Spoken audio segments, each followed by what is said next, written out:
This welding process makes use of pure or alloy tungsten with the ability to withstand very high temperatures.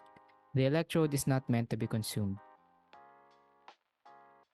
A. SMAW, B. FCAW, C. GMAW, D. GTAW.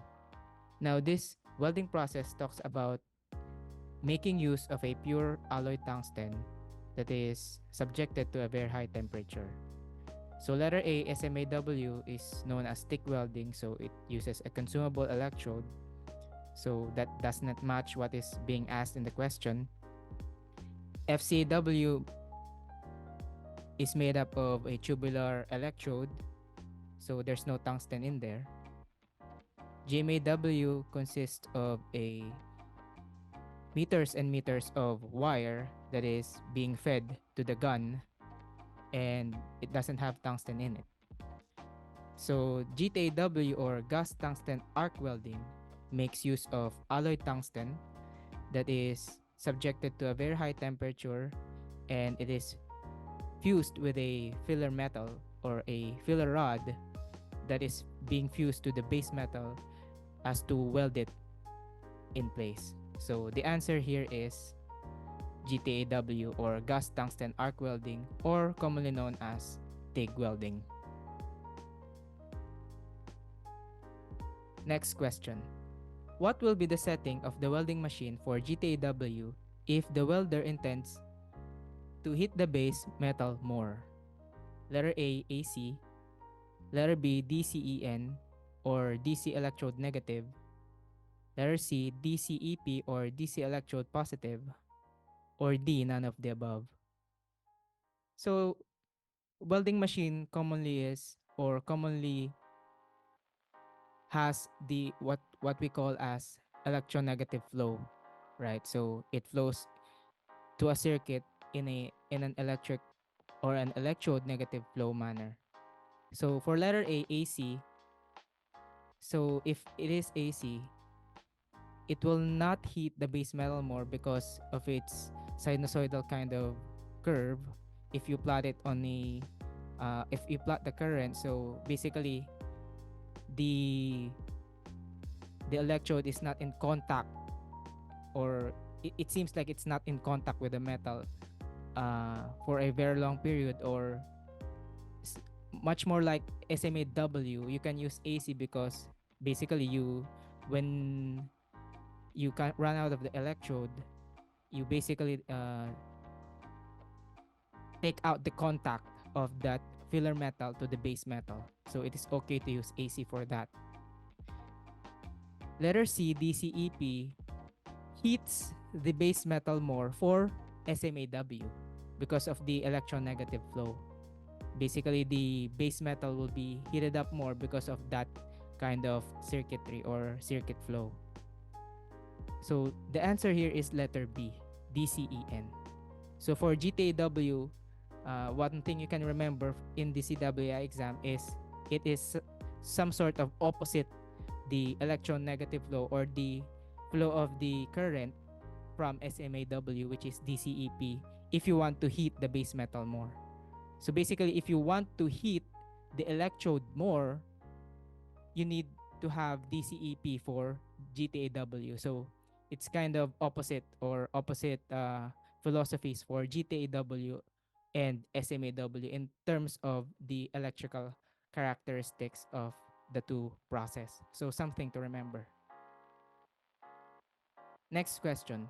What is the color designation of pure tungsten electrode classification for GTAW? Letter A, yellow. Letter B, orange. Letter C, green. Letter D, red.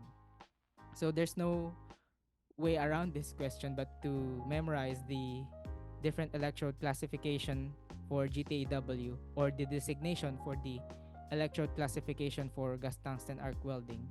So for pure tungsten, the color designation of it is letter C, green. So something to remember is, as this is a common question in the CWI exam. Next question. What will be the setting of the welding machine for GTAW if the welder intends to heat the electrode more? So this question was kind of preempted when I asked the previous question. So letter A, AC, letter B, DCEN, letter C, DCEP, and letter D, none of the above. So here, as I've said earlier, if you want to heat the electrode more for GTAW, you will have to use DCEP. So it's kind of opposite with SMAW. When you want to heat the electrode more, you will use DCEN. And if you want to heat the base metal more for SMAW, you need to have DCEP. So reverse for you will also need to remember that the DCEN is known as straight polarity, while DCEP is known as reverse polarity. So kind of have you might want to know those nomenclatures for the electrode characteristic or the electrical polarity uh, of the welding processes, because it might not the questions might not ask or might not have the choices as DCN or DCEP. They might say it as straight polarity or reverse polarity. I might have mix it up, but you can basically search it up if you want to confirm the equivalency of DCAN, if it is uh, straight polarity or reverse polarity, something like that. So you can do your due diligence as well. So next question. What is the most inherent welding discontinuity in GTAW that is totally confined within this welding process? So letter A, tungsten inclusion. Letter B, arc strike. Letter C, porosity. Letter D, none of the above. So the question that is being asked here is, what is a welding discontinuity that is totally confined or totally exclusive with GTAW? So if you are familiar with the process, even if you're not that familiar with the discontinuities or the defects that comes around typically with this process, you will know from the name itself, GTAW or gas tungsten arc welding, because of the electrode consisting of tungsten. You would know that it is exclusive with GTAW, that tungsten inclusion is exclusive to that process, because no other processes or welding processes have tungsten in it. So as you can see here, the welding gun for the GTAW, you can see here the non-consumable tungsten electrode. So GTAW has that in its process. That's why tungsten inclusion has, or it is exclusively a discontinuity within this process. So that's one of the reasons I think AWSD 1.1 does not automatically pre-qualify GTAW because of this discontinuity. No. So basically there are processes that can be automatically pre-qualified without qualifying in a PQR. So GTAW is one of those processes that cannot be automatically pre-qualified. You need to abide by the qualification process of clause 4 of AWSD 1.1. So that's it.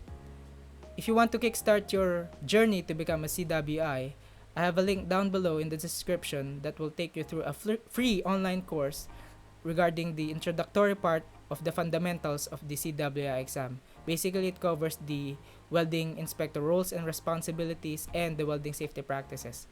It also has a sample questions like these that you can practice with as a part of your preparation towards becoming a CWI. So if you haven't already, please like this video and subscribe to this YouTube channel for more. See you on the next one.